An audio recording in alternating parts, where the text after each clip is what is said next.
egingo dugu eztanda. Aurtengoa da proegitasmoaren laugarren edizioa izango da eta sortu genuen une beretik helburu zehatz bat dauka.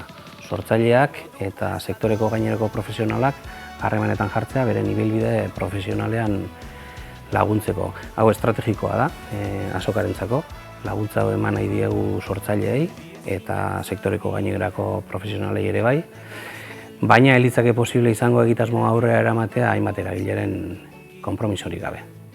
PBK-rentzat Durangoko azoka babestea estrategikoa da euskal kultura eta bertoko sektorearen arnasgune importante bat dalako, sektorearen profesionaltasuna lantzeko aukera ematen digulako, formakuntza, elkarren arteko harremana, elkarren arteko proiektua sustatzeko aukera bikaina da, eta hori da PBK-rentzako lan ildo estrategiko bat.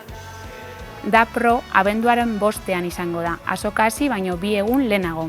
Arlo 2 izango ditu, bata musikarena eta bestea familia ikuskizunak. Sortzaileek euren proiektua aurkeztu ahal izango dute teknikarien aurrean 10 minutuz. Katalogo bat sortuko dugu izen emoten duten sortzaileekin eta gero katalogo hori teknikariei emango diegu. Izen emotea zabalik dago sortzaileentzat eta teknikarientzat.